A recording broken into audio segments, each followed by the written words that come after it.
Christine with you, tracking Rockets-Lakers Game 3. Houston down 2-0. Kevin Durant missed the first game with a knee injury and returned with 23 points in Game 2. Though he did have 9 turnovers, he's now questionable tonight with a sprained ankle. Meanwhile, on the other side, the Lakers could be getting some help. Austin Reeves has been upgraded to questionable after missing 3 weeks with an oblique strain. It would be a huge boost, obviously, with Luka Doncic still out. On the scene in Houston is our NBA reporter, Dave McMenamin, here with more. So, Dave, what injury updates can you share, starting with Reeves?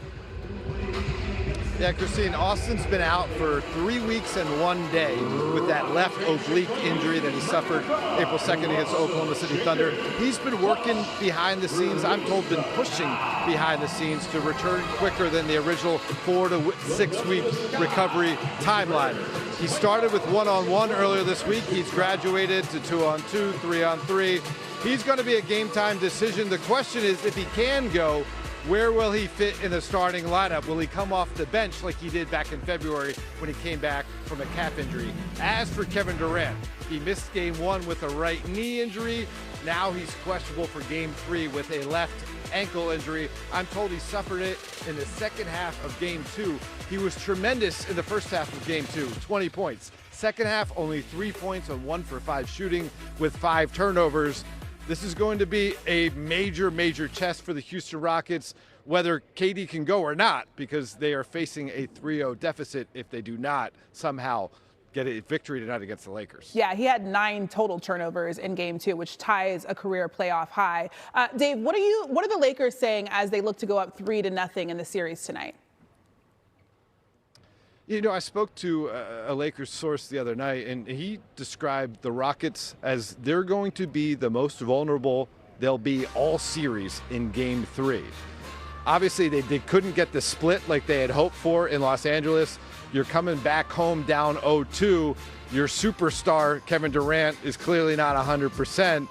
And the Lakers, if they can somehow win tonight, you basically have already stamped your ticket for the second round. No team in NBA history has ever come back from down 3-0 in a 7-game series. And so all the pressure is going to be on the Rockets, and the Lakers obviously feel confident right now, and they could get that added boost from one of their stars finally back in the lineup. They've been missing Austin Reeves, obviously. Yeah, you said they basically punched their ticket if they win this game. Teams are 159-0 when leading a best-of-7 series. Yes, it is. Welcome to SportsCenter. Christine Williamson with you on a big night of the NBA playoffs. We are live with updates on whether Wemby and Embiid will play tonight. Plus, after the Rams' surprise pick of Ty Simpson, what to expect tonight from Day 2 of the NFL Draft. But we begin in the association, where Victor Wembanyama's status for tonight's Spurs-Blazers game is in doubt. He suffered a concussion on Tuesday when he fell and hit his head on the floor. He did travel with the team to Portland, and he is currently listed as questionable. On the scene in Portland, NBA reporter Michael C. Wright joins us for more. So, Michael, what can you tell us about Wemby's status for tonight? Well, Christine, we saw Victor Wembanyama this morning at the team shoot-around, so he got up some shots, and he's officially listed as questionable. But I got to tell you that one very important part of this whole concussion protocol is what they call the return to participation exertion process. Okay, it's a gradual thing. You start out stationary bike, then you go to jogging, and then it's agility work, and then it's finally full team drills, non-contact drills, though. Now, I got to tell you, the San Antonio Spurs kicked us up out of the shoot-around pretty early, and as we were walking away, one of the team spokesmen said, you can probably guess as to why. So it sounds like Victor is advancing through that concussion protocol, and he might be at the point where they're getting close to clearing him in. All right, certainly good to see him out there at practice. The Spurs were 50-14 with Wemby this season versus 12-6 without him. Michael C. Wright, live from Portland. Thank you.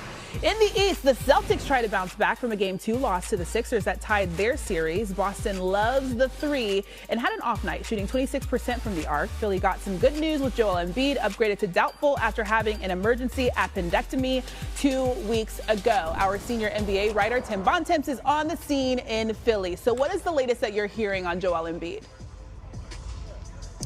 Well, the latest, Christine, is that we're still waiting to see if Joel Embiid gets upgraded from doubtful to something above that, and ultimately to whether he plays in this Game 3 tonight. As you said, just 2 weeks after that emergency appendectomy in Houston at the end of the regular season. Now, Embiid participated in parts of practice on Thursday. He began a strength and conditioning program on Monday, and we have seen Joel go from doubtful to playing in the past. We've seen him going from out to playing in the past. So the fact that he has not been ruled out as of right now, about 2 hours for tip, that gives you at least some opening for Embiid to make his return tonight against the Boston Celtics. And certainly the Sixers, who got a big win on Tuesday to even the series at a game apiece, would love to have their superstar center back for this game, what I'm sure is going to be a raucous crowd against their forever rivals from Boston. Yeah, you mentioned that huge win that the Sixers got. On the flip side, what are the Celtics saying about trying to rebound from that surprising loss in Game 2?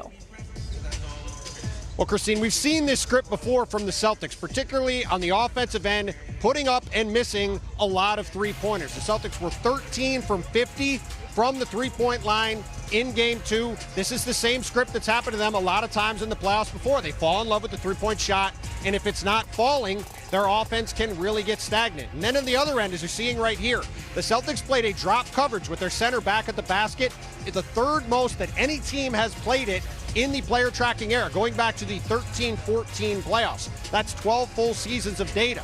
So the Celtics dared Tyrese Maxey and VJ Edgecombe, as you saw here, to take and make three-pointers. Those guys combined to make 11 in Game 2. The entire Sixers team was 4 for 23 in Game 1. So will Tyrese Maxey and VJ Edgecombe be able to make those pull-up threes in this Game 3? And will the Celtics potentially change their coverages up? That's going to be one of the key things to watch in this game, along with, obviously, will Joel Embiid make his return to the lineup? Okay, we'll certainly be watching. The Celtics are 7.5-point road. Raptors announced that guard Immanuel Quickley will not be available for the remainder of the first-round series against Cleveland. He hurt his hamstring in the regular season finale and then re-injured it in rehab. The Cavs lead the series 2-1 with the Game 4 on Sunday.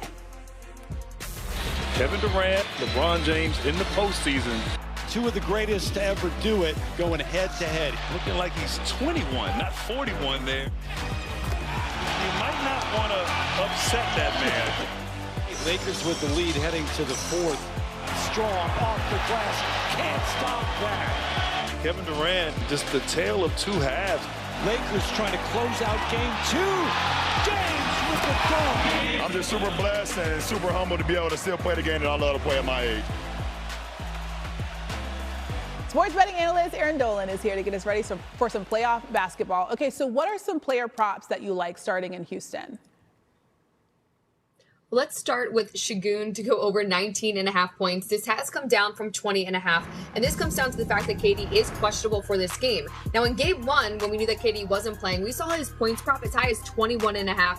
In Game 2 is listed at 18.5, so right now we're getting it at 19.5, which I think is good value. I think that we could cash an over on this one, just mainly on the fact that the minutes are going to be there, and he has to be aggressive if this team is going to win. So Şengün over 19.5 points, and elsewhere, I'm looking at Derek White to go over 2.5 made threes.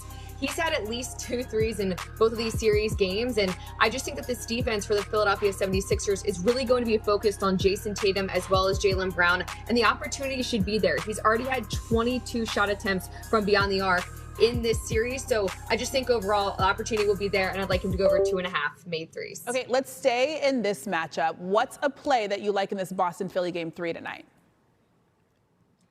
So I would lay the points with Boston in this spot. They're laying 8.5 right now. I wouldn't go any higher than that. It has been on the rise because a lot of money is coming in on them. And it's tough for me to say this as a Philly girl, but look, the 76ers shot lights out in Game 2. I'm not sure they're going to be able to replicate shooting 48% from the field and 49% from 3. I think Boston is going to make adjustments. And this is a very different spread than what we saw in Games 1 and Game 2 when they were laying 13.5 points. Of course, when they go on the road, there will be an adjustment, but I still think this is Boston's game to lose, so I would lay the 8.5 points. All right, the Celtics are 32-15 in a best of 7 when the series is tied 1-1. Aaron Dolan with her NBA best bets. Thank you.